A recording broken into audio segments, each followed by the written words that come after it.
Next. Mon avis sur les supersets. Superset, ouais. Superset, c'est bien, genre deux muscles différents. Travailler sans temps de repos. C'est ça, deux muscles différents. Genre tu fais élévation latérale et élévation frontale. Et tu peux faire, ça te peut. Bah, tant que tu restes sur du assez lourd, c'est excellent parce que ça te permet de prolonger l'intensité et l'effort. Tu vois, donc si tu veux rester sec, ça va te permettre de garder une bonne intensité. Tu vas garder un effort sur 45 minutes. Bah ça revient à ce qu'on disait tout à l'heure. C'est super. Quand t'as les gens qui n'ont pas le temps de. Ah non, j'ai fait ça dans mon snap. Excusez-moi, je confonds. Pas le temps de faire du cardio. Qui n'ont pas le temps de faire du cardio et qui sont très juste en timing à la salle, qui veulent faire muscu et cardio. C'est ça. C'est un des trucs que j'ai donné. Superset, c'est excellent, mais les gars, prenez pas des haltères de 4-6 kg, vraiment. Lourd, hein. Allez-y lourd. Allez-y lourd, n'ayez pas peur. De toute façon, le but, que tu fasses du superset ou que tu fasses de la série normale, c'est toujours d'être quasiment à l'échec. Moi j'ai fait ça, j'avais 8 ans. Moi je le fais toujours. Le but c'est quand même d'arriver quasiment à l'échec musculaire. Donc c'est pas parce que vous faites un superset qu'il faut travailler léger. Il faut se mettre la misère. De toute façon, vraiment chaque série, chaque rep, mettez-vous là, c'est misère. Je m'en souviens quand on me coachait, gros. On était là, élévation latérale, il me disait prends 14. Après frontale, allez 16 kg. J'étais là mais je suis mort. Il est con ce mec. Allez, 8-12 reps et voilà. Ouais, c'est comme ça. Là chaque série, moi c'est un truc même j'insiste, quand je m'entraîne, mais j'insiste toujours avec mes élèves. Si je vous dis de faire 10 reps, faites pas 10 reps bêtement, faites 10 reps qui vous crament. Tu vas la chercher. Ouais. Parce que si vous prenez un pot, vous pouvez faire 20 reps, vous avez prévu d'en faire que 10, ça sert à rien. C'est comme si c'était un échauffement. Exactement. Ça sert à rien. Donc les supersets, t'en penses quoi? T'aimes bien? Qu'est-ce que j'en pense? Moi je kiffe. Tu kiffes? Je kiffe. Ouais. J'en fais surtout, tu sais, quand je suis en prise de masse, genre quand je me permets de moins voir mes abdos, ça me permet, tu sais, d'avoir du cardio en plus. Ouais, de l'impuls de calories. Du calories, c'est ça. Moi j'ai mon petit favori en superset, ça reste biceps triceps. Tu kiffes? Ah ouais, tu te mets tu vas d'une à l'autre. Tu fais les Sims. Ah ouais, tu marches dans toute la salle. Tu ressors, t'as les bras. Moi j'aime beaucoup travailler sur tout ce qui est superset, j'aime beaucoup travailler au poli. Boum, tu vas d'un point à l'autre, tu t'es déjà calibré, t'as pas besoin d'haltère à passer ni rien. Ouais, tu fais un petit curl poulie basse et push down à la corde. Magnifique. Ah, tu ressors. Tu me fracassais à l'époque, on faisait ça, je me souviens. Ouais. Putain, laisse tomber. Ça commence à battre quand même. C'est vrai, ça fait longtemps. Ça fait longtemps. Question suivante, qu'est-ce que t'as? Ça c'est mon retour écran les gars, pour ceux qui pensent que je suis sur ce n'importe quoi là. Moi je regarde des questions. C'est juste un retour écran. Question suivante frérot, dis-moi. Question qui peut intéresser les femmes. Sur le raffermissement de la peau après une grosse perte de poids. C'est vrai, moi je ne connais pas trop. Après une grosse perte de poids, il y a beaucoup de facteurs qui rentrent en compte. Il y a l'âge. Ouais. Le degré d'élasticité au départ de la peau. Ouais. C'est-à-dire qu'avec l'âge, la peau va revenir beaucoup moins facilement à sa place. Elle peut garder un aspect un peu frité. Ouais, frité exactement. Ouais. L'élasticité, ça dépend aussi de la quantité de collagène que tu as dans la peau, ça dépend de plein de choses. Donc tu peux avoir des gens qui vont perdre 60 kg et la peau revient, et je l'ai vu. Putain, c'est ouf ça. Je l'ai vu, tu sais que j'avais eu un élève qui faisait 140 kg. Ouais. On est descendu à 80 kg, j'étais sûr à 200% qu'il allait passer par l'abdominoplastie. Sa peau s'est collée à ses abdos. Un truc de ouf. C'est un truc de ouf ça. Sinon globalement, il a fait une sèche lente, non? On a séché sur un an. Ça va? Bah, sur un an, ça faisait quand même une belle perte. 60 kg par an, 60 kg, 140, 140 au départ. 100 kg par mois. Ouais, 100 kg par mois, 100 kg. Mais proprement perdu. Et la peau est revenue. Et j'avais un autre élève, là, 130, ouais. Là actuellement 80, mais il s'est beaucoup remusclé. Ouais. Il est sur mon Insta aussi. Ouais. Un léger surplus de peau, mais très très léger. Ouais. À côté de ça, il y a des gens qui vont perdre 20 kg et qui vont avoir sa peau qui va prendre. C'est ça. Donc un conseil. Perdez lentement quand vous avez beaucoup. Ouais, je crois. Perdez lentement quand vous avez beaucoup, laissez le temps à la peau de se rétablir. Soyez patient, parce que moi j'ai remarqué aussi que quand on a perdu du poids, quand il n'y a pas trop de peau détendue, il y a toujours une latence entre le moment où on perd le poids et on est sec, et le moment où la peau elle vient se plaquer. C'est vrai. Ouais. Donc en général, entre le moment où tu as fini ta sèche, et le moment où ta peau elle vient se plaquer, moi j'évalue ce temps-là entre 2, 3, voire 4 semaines. Ah ouais. Donc faut pas se dire qu'on a de la peau détendue, quand on finit une sèche, parce qu'il faut que la peau elle reprenne ça. D'accord. Mais globalement, ça va vraiment dépendre du volume perdu, de l'âge que vous avez. Il n'y a pas de réponse toute faite à ça. Mais les conseils, ce serait de beaucoup hydrater la peau. Les crèmes et machin. Ouais, les crèmes. Donc il y a une qui est bien qui s'appelle Bioil. Bioil, ouais. Somatodine est bien. Percutaféine est bien. Ouais, caféine, ça, c'est de la caféine, ça. C'est très bien. Il y a le Défontaine qui peut être très hydratant aussi. Ouais. Déjà, mettez ça.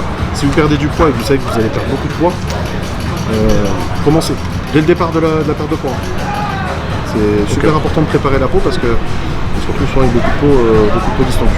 Puis après, soyez patient quand la sèche est terminée. Soyez pas trop si c'est dur juste un envers excès de vous-même peau, attendez un petit peu, ça va se remarquer. Et puis s'il reste que la chirurgie, bah, c'est pas une fatalité. La chirurgie, c'est pas une fatalité. En plus, maintenant, ils font des trucs qui sont super propres. Pas être trop dur en soi-même. Non, c'est ça. Et puis, faut pas hésiter. Moi, je te dis, si ça vous met vraiment mal à l'aise, il faut pas hésiter à avoir recours à la chirurgie. C'est tout. Voilà, question. 2017, c'est voilà, l'apparence est devenue importante. Et puis c'était Pas se flinguer le mental pour ça. Ouais, puis on est très basé sur l'apparence et la possibilité d'avoir accès à quelque chose qui permet de te sentir mieux, c'est assez plus accessible. On a la chance en France. En plus, c'est pris en charge par un certain niveau de. Ouais, C'est pris en charge par la sécurité sociale, donc on passe pour la tête. Donc voilà pour la peau. Next. Alors j'avais une question sur la stagnation, mais la stagnation je vais l'aborder C'est un gros sujet. C'est un gros sujet. Je vais faire une vidéo là-dessus. Comment combattre la stagnation? Ouais, parce qu'il y a la stagnation en prise de poids, la stagnation en sèche. Donc très gros sujet. Très gros sujet. Je suis impatient de voir ta vidéo. Alors, on demande nos choix, la technique, pas les techniques qu'on aime bien. Notre technique ultime d'intensification de l'entraînement. Intensification d'entraînement? Ouais. Moi je pense que tu connais la mienne. Et toi c'est repos vraiment millimétrique. Ouais. Tempo se mettre du temps. Ouais. Il y a un chrono là, un chrono là. Ouais. Même un chrono aux chevilles. Tu fais. Tu vois. Et je l'ai dans la tête. Tu l'as dans la tête. Rester sur du poids lourd, super set, drop set. 45 minutes t'es mort. Ouais. C'est ça. Moi ma technique que je kiffe par-dessus tout, c'est le drop set. Le drop set, c'est aller au-delà de l'échec en fait. C'est ça en fait. Ouais. C'est mieux que du resto, je trouve, où il y a 5 secondes de pause entre la manipulation de la même charge. Je trouve qu'avec le drop set, il y a un ressenti, il y a un impact visuel après sur le long terme qui est autre. Tu fais des films différents. C'est ça. Et franchement, tu vois de l'échec, tu es cramé quand tu fais du drop set. J'adore le drop set. Ouais. Et mentalement, il faut être costaud. Ça fait très mal. Mais, et puis, il ne faut pas forcément faire à toutes les séries. Ouais. Tu gardes les derniers exos. Fin de séance. Un petit travail à la folie. Ouais, c'est ça. En drop set. Ouais, c'est ce que tu faisais faire. Biceps. 12. Ouais. Et ils m'ont le baissé, juste une plaquette à chaque fois. Tu vois. Bah ouais. Toi, il y en a, ils divisent Le drop set, pour indication, en général, on dit que. On enlève 20%. On enlève 20%. 20%, ouais, c'est ça. 20% du poids à chaque fois. C'est ça. Donc, et toi? Moi, pareil, super set, drop set. Moi, franchement, je mets très peu de repos. Vu que je suis cardio, genre, je fais souvent. Des fois, je m'entraîne lourd, je suis à 40 kg de repos. Non, puis je sais pas, des fois, tu pars dans cette spirale quand tu es dans l'entraînement, tu es impatient d'être à la prochaine session. Ouais, c'est ça. 1 minute 30, c'est trop. 30, c'est devenu trop. Quand j'ai commencé, je me souviens à la muscu, j'étais en mode strongman, tu vois. Je ressemblais à ça, mais les 10 reps à 100 kg au coucher, je voulais les passer, et je les passais, tu vois. Ouais. Mais en mode, j'étais en mode 5 minutes de repos, tu vois. Ah ouais, d'accord. Petit à petit, je passais à 3, après 2, là je suis max 1. Ouais, Et quand on tourne à plusieurs, on est à 1,30, tu vois. Ouais, c'est à la chaîne. Hein. À la chaîne, vraiment à la chaîne, lourd. Ouais, mais c'est ça l'entraînement. C'est ça l'entraînement. Au lieu des fois de chercher. Je vois beaucoup de gens qui inventent des méthodes, qui inventent des programmes. Ouais. Il n'y a pas d'invention de. Je pense pas. Hein. Je Et pense d'invention pas non plus, actuellement hein. de méthode, je pense que tout a déjà été dit. Souvent les gens qui inventent leur méthode, c'est juste qu'ils ont posé leur nom sur quelque chose qui a déjà été fait. Ouais, c'est ça. Un mec qui vous fait bosser en superset et qui vous dit que c'est sa méthode, non, c'est pas sa méthode parce que c'était déjà fait 40 ans en arrière. C'est pas sa La méthode. méthode l'a fait, c'est juste que tu t'entraînes avec des chaises. C'est ça. C'est Pas de corde. Donc au lieu d'essayer de chercher forcément la méthode qui marche, restez simple dans l'entraînement. Déjà la base, c'est de respecter vos temps de repos. Déjà. De travailler suffisamment lourd pour péter de la fibre. Et déjà, si vous avez déjà ces deux variables,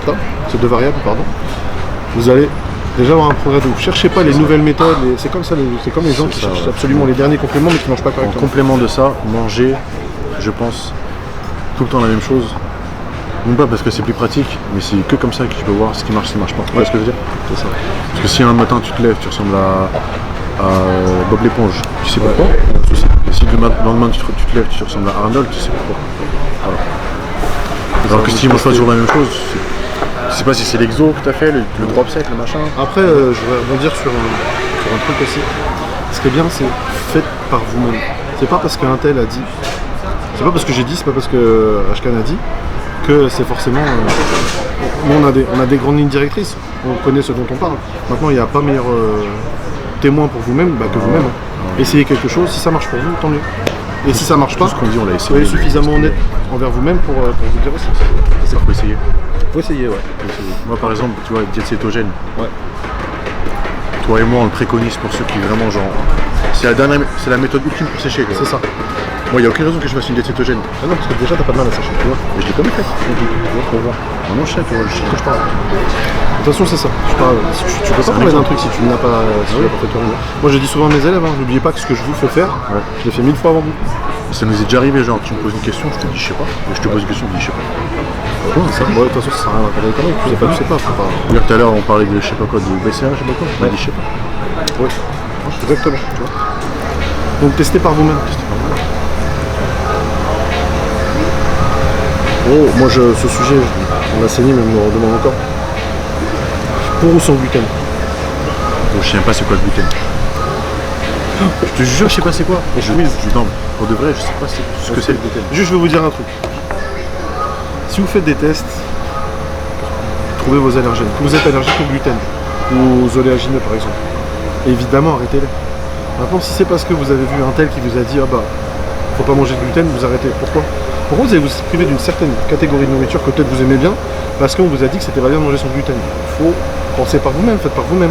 Donc je crois que cette question, je crois qu'elle était tellement saignée, c'est compliqué. Avec les reportages que tu vois, les machins, les lobbies, c'est normal, ça rentre dans la tête. Ah ouais, mais c'est compliqué. Pourquoi se priver? Pourquoi se priver? Moi j'ai des fois des gens que j'ai en coaching qui me disent je mange sans gluten. T'es allergique? Non, mais on m'a conseillé. Si t'es pas allergique, pourquoi tu... Si t'es pas allergique aux amandes, pourquoi tu vas arrêter d'en manger? Si t'es pas... Ce débat sur le gluten, je l'aurais... On l'aura, mais le lactose, je suis un peu plus d'accord, parce que c'est vrai qu'il y a quand même beaucoup de gens qui supportent pas très bien le lactose. Je sais pas pourquoi. J'ai une thèse sur ça. Ouais. Est-ce que c'est le lactose ou c'est le lait?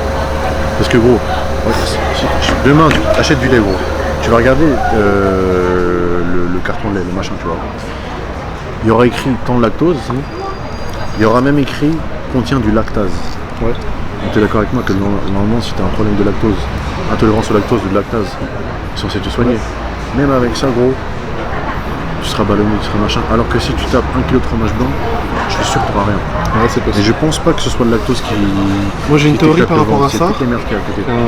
J'adore le lait. Avec un pote médecin, c'est que en fait c'est la nourriture qu'on donne aux vaches qui serait la base de tous les problèmes d'intolérance au lactose. Ah ouais? Ouais.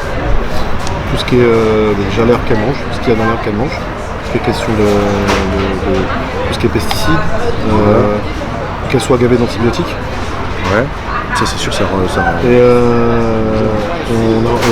j'ai un pote médecin avec qui j'en ai discuté, qui a fait pas mal d'études là-dessus, et lui il me dit à 100% c'est ça. 100% c'est ça. Il m'a dit pourquoi est-ce que tu crois qu'il y a 30 ans, 40 ans à l'époque de nos parents, grands-parents, il n'y avait pas tous ces trucs d'intolérance au lactose, c'est parce que le lait était plus pur. Donc pour le lactose, ok, pour le gluten, vous prenez pas la tête, franchement, vous prenez pas la tête, sauf si vous savez que vous avez vraiment une intolérance. Grave, ça c'est vrai. Voilà. Et bon, on m'a redemandé, mais ça avait déjà été évoqué la première fois, mais ça vaut le coup d'en reparler, sur l'arginine et le foie, en tant qu'hépatoprotecteur. Bah, c'est très bien, l'arginine Véron, on en trouve en pharmacie, ça coûte pas cher, c'est très bien pour le foie. Ouais. Après pour le foie, t'as vraiment plein de trucs. Hein. Ouais. Non, parce que moi là, on m'avait redemandé sur l'arginine. Mais c'est vrai que c'est pas le seul. C'est pas le seul hépatoprotecteur. Il y a l'IF52, il y a l'IF52, t'as Despodium. Il y a Despodium qui est bien aussi. C'est plus puissant. Après c'est vrai que les galons, mon petit chien a un truc au foie. Ouais. Il y a un veto à passer du légalon. Ouais, ça déchire. Ça c'est pour tous ceux qui font des trucs. Moi je sais que je parle beaucoup de l'arginine parce que j'ai vu de mes yeux un copain à moi qui avait des transaminases super élevées. Ouais. Et les yeux jaunes. Ouais. Et il a pris son médecin médecin là, des trucs sous arginine. C'est rare, hein. Combien par jour? 3-4 grammes? Il prenait 3 ampoules d'arginine véro, matin, midi et soir. Une ampoule, je crois que c'est 800 mg. Ouais, c'est ça. Donc ça faisait 2,5 grammes par jour. Et en 6 semaines, il a récupéré des analyses normales. Magnifique. Mais c'était transaminase, mais je me rappelle plus, je vais pas te dire comment sur la barre. Le mec avait les yeux jaunes. Les yeux jaunes, c'est vraiment. Il ne buvait pas, hein. C'était son autre problème, mais c'était les yeux jaunes, c'est stade super avancé. Ouais, les yeux jaunes, c'est chaud. Ouais. Donc arginine pour le foie, il faut bichonner votre foie. Hein. C'est l'épurateur. Hein. C'est ça. Ouais. C'est lui qui a filtré. Si votre foie est pas en bonne santé, ça va. C'est tout le reste de votre corps qui va en pâtir. Les reins, il peut finir sous dialyse. Pas attention. Donc faites attention. Faut pas attendre d'avoir un problème pour le soigner. Faut anticiper. Surtout avec les diètes qu'on a. On a des diètes un petit peu fatigantes pour le corps quand même. Diète fatigante, après vu que il y a de plus en plus de personnes qui prennent des compléments, c'est parce qu'il y a dedans. Ouais. Tu vois. C'est vrai qu'il y a certains compléments, on n'a pas assez de recul. Et puis il y a de plus en plus, on peut en parler je pense. Moi je vois des gamins qui top, tu vois, et qui savent pas trop ce qu'ils font. Donc c'est normal qu'il y ait de plus en plus de trucs. C'est ça. C'est un gros problème parce qu'il y a un accès de plus en plus facile aux choses, beaucoup de conneries qui sont lues, ils ne font pas forcément leur devoir d'information et on s'abîme pas mal comme ça aussi. Donc si vous faites ce choix-là, on va pas se prononcer aujourd'hui si on est pour ou contre, mais si vous faites ce choix-là, faites-le en toute conscience de choses et renseignez-vous. Faites le taf en amont. Voilà, petite parenthèse sur l'arginine. Ouais, ça se trouve en pharmacie les gars. Ouais, c'est vraiment 3-4 euros, arginine véron. Je me souviens parce que c'était le truc de Booba là. Et tu sais qu'on en a... Véron. Ah ouais. J'ai retenu. Et tu sais que depuis qu'on en a parlé dans la FAQ, j'ai au moins 5-6 questions par semaine sur l'arginine. Je suis content, j'ai peut-être sauvé un ou deux fois. C'est bon, arginine véron. Des trucs comme ça, vous voyez en pharmacie les gars là, en ampoule et tout, en pharmacie, c'est pas les mêmes processus de qualité de vérification que les compléments alimentaires. Tout ce qui est si tu vois un truc en pharmacie, il est contrôlé mais 100 fois plus. Mais surtout ils ont pas le droit à l'erreur. Ouais, surtout en France. On a des politiques de contrôle, ça rigole pas. Donc t'es sûr que c'est du legit. Même si tu as le choix entre une vitamine C en pharmacie ou sur un site de compléments alimentaires. Next. Que penses-tu des pâtes en tant que source de glucides? Ah, que penses-tu des pâtes en tant que source de glucides? Écoute, j'adore les pâtes. Mais j'ai un peu du mal à les digérer, je crois. Genre, je sens que c'est lourd. C'est lourd. Genre, par exemple, si je mange avant l'entraînement, je fais genre riz poulet. 1 heure, c'est digéré. Ouais. Pâtes, je peux mettre 2 heures, je peux mettre 1 heure, je peux mettre 3 heures, je sais pas toi. Ouais. Moi j'ai le même problème que toi. Comment? Non, je mange plus du tout depuis. J'adore, hein, j'adore. Franchement, par exemple, quand je vais au resto, je mange des pâtes. Franchement, c'est fini. Ouais, chez un bon italien. C'est fini. C'est vrai, c'est fini. Ça passe bien. Mais après, je crois que les pâtes qu'on trouve dans le commerce, elles sont tellement raffinées et trafiquées. En fait, même les pâtes complètes. c'est complètement, c'est complètement dénaturé. C'est ça. Ouais. Moi, je sais que dans les diètes que je fais, j'en mets pas. Non, non plus. Hein. En fait, j'y pense même pas. Mais j'adore encore une fois. Ah, intéressant celle-là. Comment rester plein en sèche? Comment rester plein en sèche? Alors moi j'ai plein de trucs sur ça. Tu veux rebondir dessus ou moi? Vas-y. Bah déjà, de pas couper le sodium. Parce que le sodium c'est un excellent transporteur de glucides vers les muscles. Ça permet de rester plein. Ne pas couper trop les glucides. Vraiment en fait, il faut les diminuer petit à petit jusqu'à que tu trouves le juste milieu. Ouais. Et voilà, ça suffit. Et continue à pousser lourd. Vu que tu as peu de glucides en sèche, ça sert à rien de faire des longues greffes, on l'a déjà dit, parce que qu'est-ce que tu vas amener dans tes muscles? T'as rien, t'es vide. Donc pousse lourd, fais du muscle. Sachant qu'en plus, quand tu travailles sur du lourd, une série de 6-8 reps, tu as un besoin de protéines qui est très fort. Et de toute façon, les diètes de sèche, elles sont très axées sur les C'est plus élevé en protéines que de masse. Donc voilà, c'est normal que tu fasses du muscle. Voilà. Comme ça, pour être plein. Ouais. Moi, j'ai une version un peu différente, c'est que quand tu es en sèche, tu t'en fous d'être plein. Tu vas te remplir au moment de faire. Parce que sachant que sur une sèche, en général, il y a toujours un petit moment où tu te fais un très léger rebond, un petit repas le week-end, tu te remplis le lendemain de toute façon. Mais je pense que c'est une étape. Moi, je pense que c'est une étape au moins au départ de la sèche qu'il faut accepter de passer. On va vouloir le beurre et l'argent du beurre. C'est ça. Ouais, c'est ça en fait. Je pense que l'aspect plein, il revient moi au bout de quelques temps. Plus pour les compétiteurs. Oui. Ça. Ouais, moi c'est vrai que je parle dans l'optique de compétiteur. Moi j'étais en mode Mehdi. Ouais. Tu vois. Mais c'est vrai que mes élèves entre guillemets, tu vois, ils sont en sèche. Putain, je sèche, mais je suis plat, j'ai t'inquiète. Chacun son temps. Après, il y aura une phase de volume, c'est normal ça. Non, puis après, de toute façon, dès que tu commences à réintégrer un tout petit peu de glucides, ça explose tout de suite. Hein. Ouais. Donc, rester plein en sèche, pour moi, Ça doit pas être la question première. Ouais, c'est ça. En sèche, il faut. J'ai réussi à bien sécher c'est proprement exactement. lentement. Après, viendra la phase de volume. Je crois qu'il faut pas trop se poser de questions. En fait. Faut pas essayer de rester absolument parfait à l'année. Tu vois ce que je veux dire? Il faut accepter à un moment que tu es en prise de masse, tes abdos vont légèrement se couvrir, même si je suis pas pour les prises de masse dégueulasses. Il faut accepter qu'à un moment donné, quand tu vas être en sèche, tu vas être un peu moins plein. Ouais. Tu vas perdre un peu de volume. Tu vas. C'est souvent le cas, on va te dire autour de toi que tu as maigri. Tu vois, c'est pas plaisant. Mais sauf que quand tu tombes de t-shirt, là, on arrête de discuter. Tout le monde d'accord. C'est ça. Donc faut pas, soyez pas trop à rechercher la perfection parce que la perfection vous l'aurez qu'à certains moments de l'année. Au bout de 10 ans. Ouais. Et puis il y a des moments de l'année où tu peux pas être, quand t'es en prise de masse, tu peux pas forcément avoir un physique la grande chasse tout le temps. Quoi. Pareil pour la sèche, il y a un moment où vous serez moins plein, pour moi faut l'accepter. Tiens, en sèche, est-ce que le pic d'insuline post-workout peut freiner la sèche? Franchement, comme on l'a dit tout à l'heure, le pic d'insuline, si derrière tu envoies trop de glucides, c'est sûr que tu vas stocker. Si tu envoies peu de glucides, tu vas pas stocker. Donc tout dépend de la quantité de glucides. Ouais, c'est ça. En post-workout, en fait, c'est le seul moment où, par exemple, dans certaines diètes cétogènes, c'est le seul moment où j'accepte de faire manger des glucides. C'est en post-workout. Pour moi, à part si tu manges une grosse quantité de glucides, pour moi, les glucides post-workout ne vont pas freiner ta sèche. Si tu envoies 2 compotes de pommes, 4 galettes de riz. Au contraire, c'est certainement même avec ça que tu vas refabriquer un petit peu de muscle. Avec un bon post-workout. Ouais. Une bonne séance, bien entendu, mais un bon post-workout. Ouais. Donc avant de parler d'indice glycémique, il faut voir la quantité de glucides. C'est toujours la même chose. Hein. Même si tu envoies les plus belles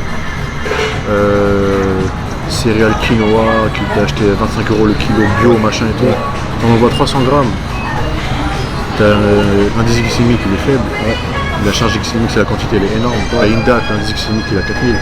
Exactement. Bah ouais c'est ça. Si tu bouffes 10 dates sur ta journée, il vaut mieux bouffer 10 dates avec un index glycémique de ouf que de bouffer 5 kg de quinoa. Et c'est vrai qu'il y a une importance qu'apporte après beaucoup de collègues. C'est trop d'informations. C'est trop d'informations, ça noie le cerveau. Mais avant d'être pointilleux sur l'index glycémique, soyez pointilleux sur la charge glycémique. N'en mangez pas trop. Quantité. Exactement. En sèche, mais même toute l'année. Hein. Honnêtement, à part les gens qui ont des métabolismes anésiques, c'est quand même 1 sur 1 million presque. Je crois qu'il peut manger 20 kg de. Ouais, c'est un prototype. C'est un prototype. Hein. Sinon, ne forcez pas trop sur les glucides. Ouais, c'est ça en fait, il faut trouver le juste milieu. On m'a déjà répondu à ça tout à l'heure. Hein, le coca qui remonte. Ah ouais, c'est mignon. On peut te lâcher comme ça. C'est le sucre du Coca Zéro. Là je sens. Je suis plein. Entre le BCA et le Coca Zéro j'ai pris, Je m'étonne. On a déjà répondu tout à l'heure, mais bon, ça vaut peut-être le coup de refaire un rappel dessus. C'est lourd ou c'est en série longue en sèche? C'est quoi, on va le répéter. On va le répéter. Sèche, lourd. Lourd ou sèche? Lourd ou longue? Sèche, lourd. Bah, surtout, comme tu l'as dit, en fait, quand tu es en sèche, ta répartition des macronutriments. J'ai tout mélangé. Macronutriments, tu as plus de protéines qu'en prise de masse. Ouais. Donc, tu fais du lourd, tu as besoin de plus de protéines. C'est ça. Il faut rester sur du lourd en sèche. Prise de masse, tu peux faire du bouge. La même chose que monsieur, je dirais. C'était quoi déjà? C'était les deux types de. Fibrillaire et sarcoplasmique. Ça c'est du myofibrillaire en fait. Myofibrillaire, comme ça. Et quand vous êtes en myofibrillaire, vous avez besoin de plus de protéines. Parce qu'il y a des dommages qui sont faits en myofibrilles et sont construits en ingérant notamment les protéines. Voilà. Du coup, je crois qu'on a fait le tour. Ouais. T'as pas eu des questions de meufs sur. J'ai beaucoup de questions de débat. C'est les mêmes questions qui reviennent, c'est genre. Quels exos pour bosser le cul sans faire de squat? Il y en a, mais je trouve que c'est mieux de les incorporer après le squat. Les exos d'isolation, il y en a plein. Hein. Le hip thrust, magnifique pour les fessiers. Mais lourd, restez lourd. Hein. Ouais, bah lourd, de toute façon, vu la série puissance... de 1000, ça ne sert à rien. Ouais, puis vu la puissance du fessier, de toute façon, si vous ne laissez pas lourd un minimum, vous n'avez pas de résultat. Le fessier, c'est le muscle le plus puissant du corps. C'est ça. Capable de développer une puissance phénoménale. Exactement. Mais vraiment, un fessier qui est puissant, vous avez une puissance dans le bas du corps de ouf. Donc si vous travaillez léger, vous ne stimulerez pas les fibres musculaires cette partie de votre corps. Et si vous ne stimulez pas les fibres et que vous ne les détruisez pas, bah, il n'y aura pas d'évolution. Donc travailler lourd. Mais Moi, du coup, une meuf qui veut travailler chez elle, une meuf qui veut travailler chez elle, elle peut quand même le développer. bah, tu peux quand même le développer. Déjà, tu peux acheter quand même une barre chez toi. Travailler avec des élastiques de résistance. Les élastiques de résistance, c'est bien parce que c'est très bien. c'est très bien. C'est très bien. Mais ne partez pas dans le délire de série de 5 ans. Là, c'est sûr, ça va brûler, mais brûler, c'est pas forcément un signe que ça va extraordinairement bien travailler. Hein. C'est juste une accumulation d'acide lactique, c'est tout. Donc travailler lourd, même chez vous, vous pouvez le faire avec des élastiques, en achetant un petit matériel de base aussi, vous pouvez très bien bâtir des beaux fessiers à la maison. En essayant de faire un tempo un peu plus lent, garder plus de pression, etc. C'est ça. Jouer sur ça. Raccourcir les temps de repos. Non, on peut faire mieux que rien. Très bien à la maison. Quelque chose, ouais. Exactement. Mais les élastiques, c'est pas mal. Hein. Ouais, c'est très Les bien. élastiques, c'est pas mal. En les mettant au degré de résistance, il faut prendre les élastiques les plus résistants quand même. Il faut de la résistance. La résistance, ce sera une contrainte qui sera assimilée par le corps quasiment comme un travail lourd. J'avais même une étude comme quoi, genre quand tu faisais du squat, homme ou femme, hein, avec une bande élastique en résistance, et du coup tu mets moins lourd forcément, tu développais 70% plus. Ah bon, c'est très intéressant. biceps. Je savais pas du tout. Après je me vois pas arriver à la salle avec des élastiques et tout, faire ça, parce que j'ai la flemme, je te jure, mais je l'essaierai bien. Non, écoute, je ne savais pas. J'ai vu ça, Je savais pas. Mais c'est vrai que j'aime beaucoup.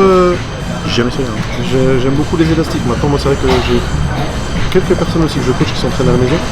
Et les élastiques, c'est partie intégrante de la tiraille que je. Je vais m'y mettre un jour, je pense. Si tu vois un gogol sur les 4 en train de faire des trucs, En fente latérale. en train de, tu sais, il y aura écrit Q en activation, Ouais, comme du wifi, c'est moi. avec le wifi, ouais. N'oublie pas. Activation. Non, après, pour bosser à la maison, vous dire que du poids de corps, au bout d'un moment, ça va être extrêmement limité. C'est ça. C'est mieux que rien. Ouais, c'est mieux que rien, c'est bien pour se remettre en forme, mais au bout d'un moment, il faut, si vous pouvez pas acheter d'haltères ou de petites barres, à ce moment-là, travaillez avec les élastiques. Mais ayez une résistance sur les fessiers. Faire des séries comme ça dans le vide sans poids, ça sert à rien. C'est ça. Et pour les filles qui vont à la salle, moi je suis désolé. Je sais qu'il y en a qui veulent pas développer des quadrilles, mais squat et fente. Il y a, sur les fibres, il y a un autre sujet en fait, puisque les salles, tu sais, en France, en Ile-de-France, t'as vu tous les mecs, comme ils font chez les meufs. Ouais. Je vais pas dire moi le premier, je rigole. On va faire gaffe, c'est une blague. Mais en fait, dans la merde, hein. tu vois la salle, gros, je te calcule même pas toi. Ouais, c'est vrai en plus. Je te calcule même pas toi, c'est plus toi. Il te reste combien de séries? Tu vois? Je comprends qu'il y ait des meufs qui veulent pas aller dans le coin de musculation. Ouais. D'une parce qu'il y a très peu de salles qui sont bien agencées sur ça. De deux, les mecs font un peu chier. Donc les gars, franchement, soyez un peu réglo sur ça. Donc il y a beaucoup de meufs en fait qui demandent comment je peux me muscler sans aller dans le coin muscu. Moi ce que je dis c'est Stairmaster, c'est une machine escalier. Ouais. T'accentues la descente pour bien travailler le cul, quadriceps. J'ai donné sur mon Insta Story, j'ai donné une petite, truc. En fait, quand tu montes sur la marche, Ouais. tu fais Sur la marche. au moment où tu poses ton pied sur la marche, au lieu de prendre ta jambe, tu refais une très légère flexion en déverrouillant le genou. Donc tu te retrouves très légèrement, pas une grosse flexion, tu déverrouilles très légèrement. Et pour remonter, tu pousses simplement fort sur le fessier. Ok. Tu vois, tu fais ça les 5 dernières minutes. Et t'as déjà vu souvent il y a des personnes qui font une extension de hanche. Ouais, bah la subtilité c'est que tu peux faire cette extension de hanche. Moi je dis souvent à mes élèves, faites les 5 dernières minutes, vous tendez la jambe, mais au lieu d'avoir le talon qui part vers le haut, avoir la pointe de pied vers l'extérieur. D'accord. Bah gros, C'est vrai. Ah ouais, ça brûle. là tu parlais d'activation, tu vas comprendre. Sur la différence. Tu fais ça, c'est les 5 dernières minutes de ton. Et j'ai une élève aussi qui est compétitrice. Ouais. Nathalie, que je salue, qui m'a dit qu'elle poussait beaucoup pour travailler les fessiers, donc elle poussait beaucoup avec le talon à l'elliptique. Talon. Ouais. Donc voilà, si déjà vous avez un petit peu cette appréhension, déjà vous pourrez bosser vos fessiers différemment. Puis après, des fois, c'est vrai que sur les exercices d'isolation, ils sont mis un petit peu à part, genre les adducteurs et tout ça, il n'y a pas trop de mecs encore dans ce coin-là, donc éventuellement travailler ça. C'est vrai que c'est dommage de ne pas pouvoir travailler lourd. Mais je les comprends. Il y a des mecs qui sont relous. Hein. Et sur le cardio, t'as aussi le rameur que je trouve très bien pour le haut du corps. Ouais. Oui, bah oui. Tu peux le faire en rythme normal ou en hit. Ouais. Pour les meufs, c'est très bien. Même pour les mecs, hein, moi je conseille souvent aux mecs de faire ça. Mais pour les meufs, tu fais Stairmaster, bien. Rameur, tu fais ça 3 fois par semaine. Ouais, t'as une séance, tu développes un corps assez complet. Voilà, si tu manges bien, tu fais étirement, abdos. Après, bon, c'est vrai qu'il faut que. Après, ça a vite ses limites quand même. Je pense qu'au bout de quelques mois, on est vite limité. Il faut quand même essayer de travailler avec de la charge. Et là, après, messieurs, s'il vous plaît, essayez d'être pas trop relou avec les femmes parce que quand elles viennent s'entraîner, elles vont être tranquilles au même titre que vous voulez être tranquille. Ça va essayer de les laisser. Encore, il y a plus de femmes qu'il y a quelques années dans les salles de muscu. Moi, je sais que quand j'ai commencé, il y avait en muscu 0 femmes. C'était cours collectif les femmes, cardio les femmes et muscu les hommes. Ça doit faire 5-6 ans maintenant qu'on voit plus de Quand tu femmes. vois que tu as des salles, tu sais, à Quoi Boulevard, ils ont fait un étage que pour les femmes. Tu as des salles juste pour femmes qui s'ouvrent, il y a un problème. Ouais. Pas parce qu'elles sont emmerdées. Après, des fois aussi, à décharge des hommes, il y a des femmes quantités a priori qui n'osent pas. C'est normal. Ouais. Donc moi je dis qu'il faut tenter, puis malheureusement on c'est se rend pas pas compte, mais déjà un mec qui te connaît pas et que voit toi, il reste sur le cardio. Donc imagine une meuf. Ouais. Tu vois genre 10 mecs comme tu vois. Ouais, c'est normal. Donc je me rends pas compte, mais c'est normal. Après je rebondis un petit peu aussi sur ce qu'on parle des femmes. La notion de prise de masse chez les femmes. Ouais. Un petit peu. Il faut la différencier un petit peu de la prise de masse chez les hommes. Il faut quand même taper du glucide. Moi pour les femmes, pour moi, il faut toujours regarder un ratio de glucides qui soit bien inférieur au ratio de protéines. Chez les femmes, pour moi, ce qui compte pour faire du muscle, c'est et puis c'est garder les lipides à peu près 30%. Ouais. 45% de protéines, 25% de glucides et 30% de lipides. Je trouve que c'est un très très bon ratio pour les femmes. Et c'est vrai qu'il n'y a pas besoin de plus parce que souvent déjà la contrainte de soulever des charges suffisamment lourdes, on voit que les femmes elles se développent. Si en plus on met un peu de protéines correctement là-dessus, on est bien. Mais je trouve que, étant donné que les femmes gagnent plus facilement du gras que les hommes, je trouve que trop de glucides c'est une erreur et ça amène à des prises de masse en fait, elles ont envie de prendre autour de la taille. C'est ça. Et parce que il y a des femmes qui ont un métabolisme très rapide, mais j'ai pas vu des femmes avec un métabolisme. La sèche, la prise de masse, ouais. J'ai dit que j'ai pas vu de femmes avec un métabolisme suffisamment rapide pour encaisser des grosses doses de glucides. Donc attention, mesdames. Prise de masse, c'est très bien, vous pouvez en faire, mais juste soyez cohérente par rapport au ratio de chaque macronutriment. Vous pouvez pas avoir les mêmes que les hommes. Encore une fois, passez pas du jour au lendemain à 1-2 repas salade. Ah, tu sais, 4 repas. Courir à la catastrophe, vraiment exactement. Voilà, je crois qu'on a fait le tour. Par contre, il fait chier, gros, j'ai une blague. Vas-y. Je crois que c'est la blague la plus flinguée du siècle. Mais toi, t'es connaissant qu'un gamin, tu vas te mordre de rire. C'est deux fesses qui se parlent. Tu vois. Il y en a une qui demande à l'autre, tu fais quoi ce soir? L'autre lui répond. Je savais que t'allais te mordre de rire, gros. Elle est pétée ta blague. Je suis un gamin. Je l'aurais pas sorti à quelqu'un d'autre. Ouais, je sais. Moi, je suis très bon public. Je suis très bon public. Est-ce que tu as d'autres questions que je t'avais envoyées ou que toi t'as... Non, écoute, je pense que déjà la vidéo, c'est un tome 1 d'Harry Potter là. Ouais. Je ne sens pas mes collègues, tu as des pâtes. Les jours de repos, faut-il... si. Les jours de repos, faut-il manger différemment? J'avais zappé ça là. Des jours d'entraînement. Évidemment non. Vu que tu es censé placer un peu les glucides autour de l'entraînement. Le jour de repos, vu que tu t'entraînes pas, tu n'auras pas les glucides autour de l'entraînement. Genre tu n'auras pas ta banane à l'entraînement, le post-workout, le post et le pré-workout, il dégage. C'est ça. Pas mieux, j'aurais pas dit mieux. J'avais une autre question aussi, dis-moi, que j'ai reçue, là je m'en souviens, c'était en fait sur est-ce que c'est indispensable de compter les macros? Si oui, sinon, est-ce que c'est plus important le timing des glucides? Parce que moi je suis hyper timing des glucides, du coup j'ai eu des questions sur ça. Moi je sais que toi tu es très macro, et tu es aussi un peu timing, c'est-à-dire que tu vas pas les placer le soir. Je prends le meilleur des deux mondes. C'est ça. Ouais. Alors, je réponds. J'ai bien ton point de vue, parce que moi j'ai expliqué. Moi je trouve que le timing est déjà très important, bien évidemment, parce que si tu le fous le soir, on peut dire ce qu'on veut, on peut venir m'emmerder à me dire par A plus B que quand tu manges trop de glucides le soir, tu grossis, point barre. Tu grossis parce que avant tout ça, tu as l'hormone. L'insuline qui va venir stocker, et l'excédent est stocké où? Dans les cellules graisseuses. Donc on peut me dire ce qu'on veut, on peut me sortir des études par A plus B, je suis désolé, c'est même plus prouvé scientifiquement, on l'a vu. C'est comme l'eau ça mouille, ça brûle. Exactement. Tous les oiseaux volent dans le ciel. Exactement. C'est la même chose. Voilà. C'est aussi scientifique que ça. C'est ça. Donc, pour le timing, il est hyper important. Le timing des glucides, et ça je pense que toi tu es hyper calé là-dessus, c'est tout ce qui est autour de l'entraînement. Je trouve que c'est le meilleur moment pour timer les glucides. En intra-workout, moi je les conseille souvent en post-workout parce que il y a pas mal de gens qui sont un peu comme moi. Si je prends une boisson intra-workout, j'ai la nausée, ça va pas. Donc je pense que le mieux c'est en pré et intra-workout. Bien souvent je mets tout en post-workout pour la raison que je viens de t'expliquer. Mais en réalité, en pré-workout, commencer déjà à faire monter un peu la suie et avoir ta boisson protéinée, tes BCA, etc. Ouais. En intra-workout, c'est le must. C'est magnifique ça. C'est le must. Mais Avec tu sais, un peu de potassium, magnésium pour calmer un peu le système nerveux, Ouais. hydratation, tu vois. c'est le moment où ton corps il est réellement en demande. Donc c'est le moment où il faut lui demander. En fait, faut que, quand tu as fini ta séance et que ton corps il est grave en demande, il faut qu'il ait déjà tout à disposition. D'accord. En fait, tu as besoin d'énergie pour t'entraîner. Ouais. Si t'as pas d'énergie, t'es à plat, t'as pas de batterie, gros, tu peux pas faire une séance. Donc après, si vous êtes comme moi et d'avoir une boisson, moi je sais que je prends une protéine avant l'entraînement, manger un peu avant l'entraînement, ça me rend nauséeux. Et si vous êtes comme moi, vous le prenez à partir des 3 quarts de votre séance. Quand votre séance elle touche à sa fin, vous commencez déjà à enquiller sur tout ce qui est BCA, tout ce qui est recharge après l'entraînement, tout ce qui est post-workout. Voilà, et on avait dit quoi sur les macros. Macro, ouais.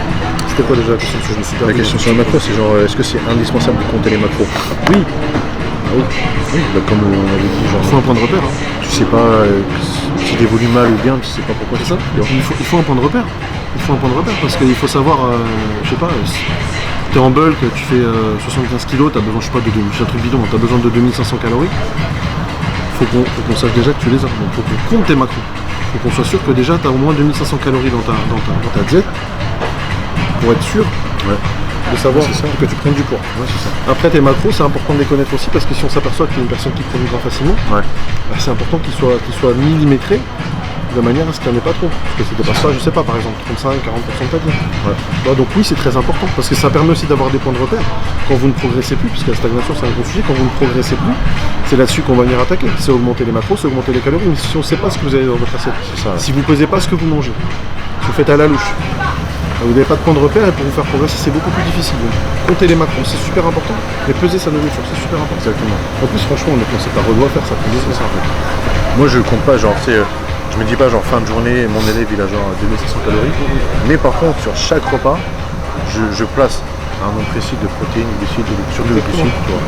Et après si je vois que genre il évolue pas ou il évolue trop en bien ou pas bien. Ça c'est bien, ouais, parce que je vois HCAM, t'as expérimenté maintenant. Ouais, moi c'est pareil, je sais qu'à chaque repas je veux tant de protéines et tant de glucides. Je fais comme ça. Je ne sais pas combien de calories j'ai dans ma c'est ça. Tu vois, c'est dans ta tête parce que t'as repéré avec le temps que quand t'as tant de glucides tu grossis, quand t'as tant de Peut-être protéines il y en a beaucoup qui disent genre il te faut 2700 calories à la fin de la journée. Qu'est-ce que tu en sais que ton corps aujourd'hui, lundi, il a dépensé 3000 calories et mercredi, tu n'étais pas stressé, tu surtout en termes de répartition aussi. 2500. Parce que si tu. Il y a beaucoup de gens qui disent calories, c'est calories. Ok. Mais mange 2700 calories d'huile d'olive dans la journée. Ah oui, puisque si tu suis cette théorie, 2700 calories d'huile d'olive, tu manges 2700 calories de viande de poulet. On va voir au bout de 2 mois, même au bout d'un mois, on va voir au bout d'un mois si vous avez la même personne. Donc écoutez pas les gens qui vous disent calories, c'est pas vrai, c'est pas la suppression des glucides qui fait maigrir, c'est pas vrai. C'est la conjonction des deux. Vous séchez mieux si vous faites attention aux macros et si vous les comptez. Et vous progressez mieux de toute façon. Ah oui. C'est mon opinion, j'en demande. C'est très important. En fait, c'est super simple. Ah oui, c'est très simple. C'est très simple. C'est juste une question d'habitude à prendre. En fait, c'est vrai qu'au début, quand tu commences à peser, moi je le vois souvent avec mes élèves, quand je leur dis maintenant, il faut que tu pèses ce que tu veux. Ouais, ça va aller. Au bout d'une semaine, ils ont pris le pli de le faire. Et puis après, quand tu as commencé à voir que ça marche, de toute façon, tu le fais. Mais il faut savoir ce qu'il y a dans ton assiette. J'ai vu Ronnie Coleman dans une vidéo, il disait genre pendant 10 ans je me suis entraîné genre sans peser, sans faire de diète et tout. J'étais bœuf. Il dit il y a un jour où j'ai commencé à faire une violette, à compter les calories, machin et tout, les glucides, les grammages et tout. En une semaine ça a changé ma vie, depuis ce jour-là j'ai pas décroché. Ah ouais. Ronnie Coleman. Moi tu sais, j'en suis à un point où quand je ne pèse pas ce que je mange, Pas très bien. bon, si je suis à la maison, si je suis à la maison, même si j'ai pas d'objectif particulier, je peux demander à ma femme. Hein. Je pèse. Je suis obligé de savoir ce que je sais pas. Je suis obligé de savoir ce que j'ai dans mon assiette. C'est de la déformation professionnelle. Donc toi aussi. Vraiment les glucides. Les glucides, ouais. Je sais qu'un gramme de trop. C'est ouf. Hein. Bah ouais.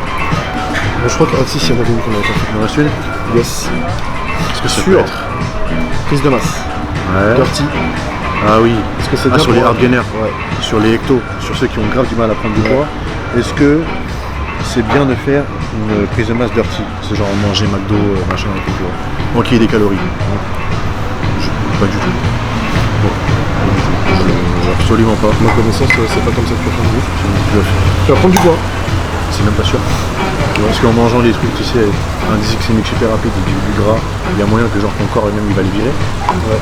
Et t'as un métabo rapide. Tu peux faire manger ça, c'est les triglycérides, c'est les extrêmes, tu vois. Après, ils vont acheter les gainers lutte en masse, machin masse, tout ça. Et du sucre. Ouais, tu peux acheter du sucre en poudre à Carrefour, ça. Exactement. Moi, je pense, réduis un peu la durée de ton entraînement. Oui. Qui reste sur 45 minutes intensives lourd. Et incorpore que du solide petit à petit. Fais 3, 4, 6 repas petit à petit.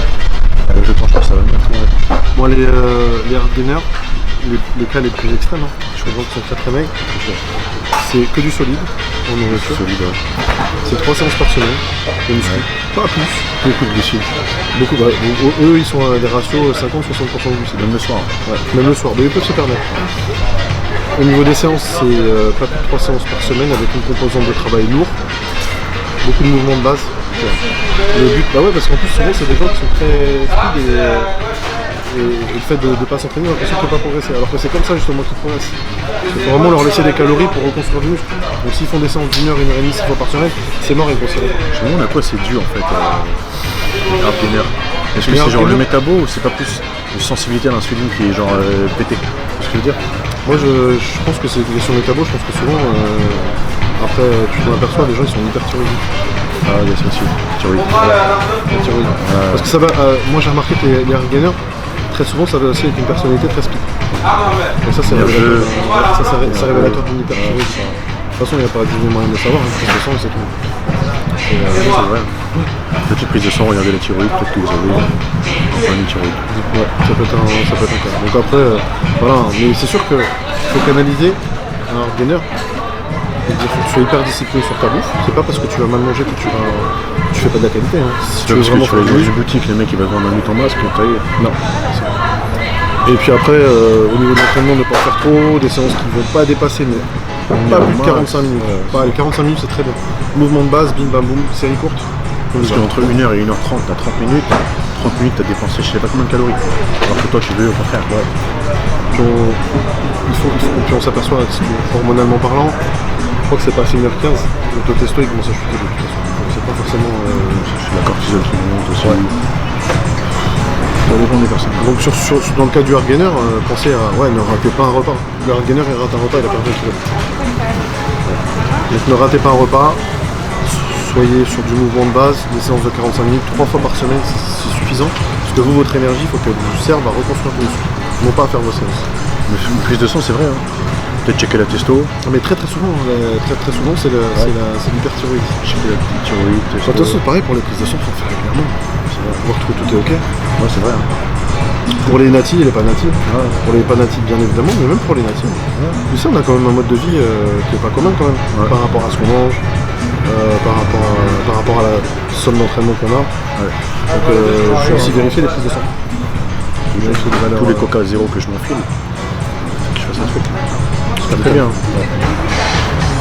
Bon, pour la 30e fois, ça a coupé. Là, j'ai le retour d'écran, là on est bien installé. On est bon. On est bon. Donc tu es en train de parler des hard gainers et tu disais que natif, pas natif, on fait des prises de sang obligatoire. D'accord avec toi. 2 fois par an, ça mange pas de pain. Non, c'est bien ça. C'est bien. Bon, c'était un plaisir. Moi aussi. FAQ très longue. Hein. FAQ romantique. Ouais. Tu l'as emmené dans un bel endroit. En fait, c'est moi qui l'ai emmené. C'est lui qui je regarde, c'est moi qui l'ai emmené ici, je connais bien. C'est pas du tout son coin. Non, pas du tout, je connais pas du tout. Son coin. Ici, en fait, on est sur les quais de Seine de Paris 13 à côté de MK2 pour les curieux. Admets, mon idée de base était pas mal, la péniche. J'ai même pas pensé à ça, gros. Moi, pour de vrai, je me voyais genre au Starbucks. Starbucks, c'était déjà loin. Non, je trouve que ça change un petit peu. C'est pas dans le cadre. Ah non, en plus, on est à Paris, autant profiter. C'est ça. Petit cocktail, petit coca zéro. On discute, on se voit pas forcément. C'est vrai, en plus, très souvent. La dernière fois, c'est quand on est au resto, je crois. C'était il y a pas longtemps. C'est une semaine. Le resto était. Tu sais, le tiramisu noisette. Ouais. J'en parle encore. Ouais, non, c'est une tuerie. Petit resto italien. Tuerie. On est dans un resto italien, je sais plus c'était dans le. 9ème. 9ème boulevard des Italiens. 9ème, il y avait un tiramisu noisette.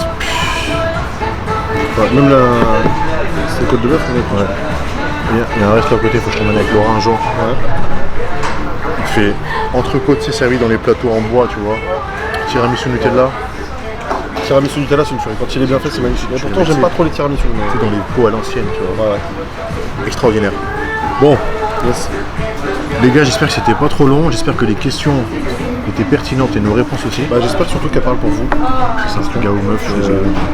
J'oublie toujours que j'ai 2-3% de filles sur ma chaîne. Ouais. Moi, j'ai pas mal de. Je crois que je vais être à 50-50, moi, minimum. C'est ouf. Ouais. 50-50, c'est un truc de ouf. T'as une communauté de ouf, toi. Bah, c'est surtout ce que révélateur de ce que je disais tout à l'heure, c'est que c'est super, c'est que les femmes elles s'intéressent à la muscu aussi. C'est génial. Enfin, quelqu'un qui s'y connaît. Ouais. Ils vendent pas des body challenge, des machins. Ouais, non, ça, c'est pas ma tasse de thé. Ancienne école, moi, je sais Des bien. programmes du con, machin. J'ai pas dit non. Je connais, mais maintenant je connais. Parce que je me fais tellement éclater. Bah ouais, puis bon, c'est vrai qu'après, je suis obligé de- les gens sont procéduriers, ils savent pas se défendre par eux-mêmes. Il y a des problèmes mes vidéos. laisse tomber. Bon, si vous avez d'autres questions, franchement, n'hésitez pas. Karim, il va partir en vacances, tu vas revenir au Gosse Bronzé. Dès que tu reviens, je t'attends ici. Ouais, on se fait la même, on pourra s'en faire une dans un Starbucks. Attends dans une salle.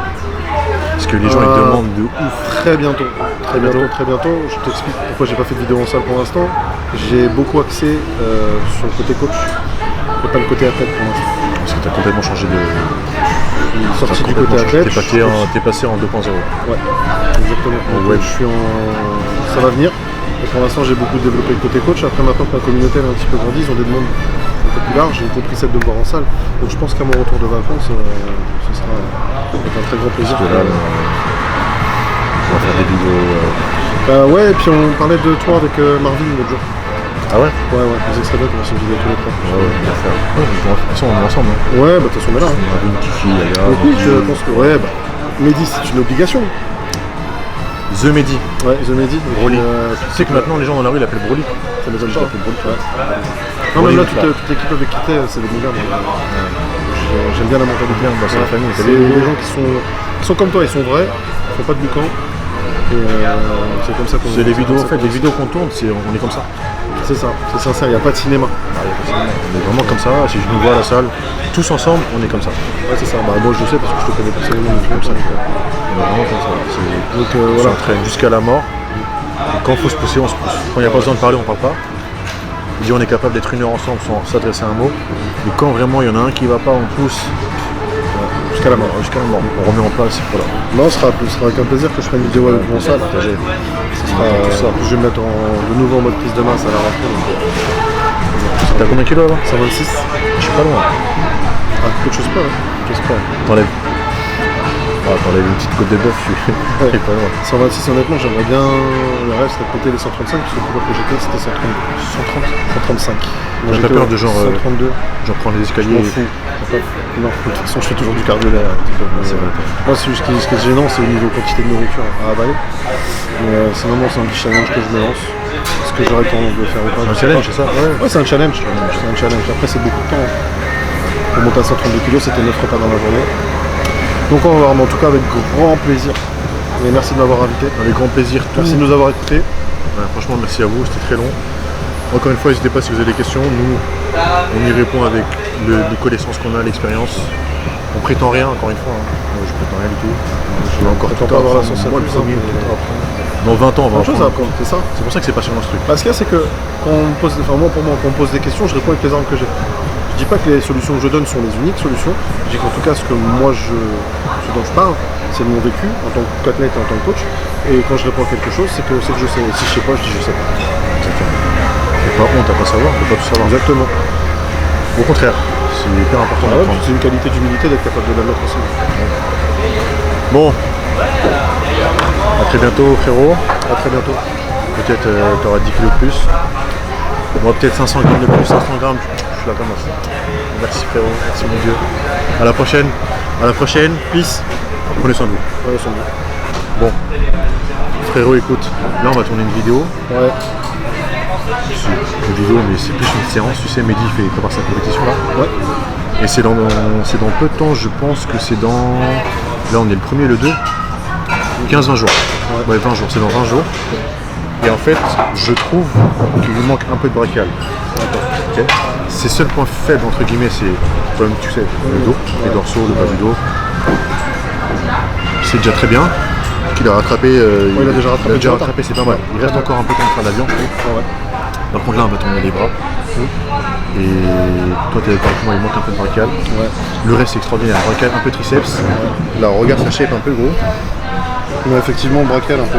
Brachial, Ouais. en fait son brachial il commence à ressortir uniquement quand il est hyper sec. Hyper sec, ouais. Mais il manque Il un peu. faudra lui donner un petit peu de. Il manque un peu de volume. Qu'est-ce que Ah, vous allez taper les bras de toute façon. faire les bras là. Fais-moi une séance de. Écoute, tu fais une petite pré-fatigue à la polybasse. Pré-fatigue, polybasse. Ouais. Pré-fatigue, Donc, polybasse. pré-fatigue, c'est-à-dire que vous allez Oh, faire c'est genre 20 reps. vous allez faire taper sur 15 à 20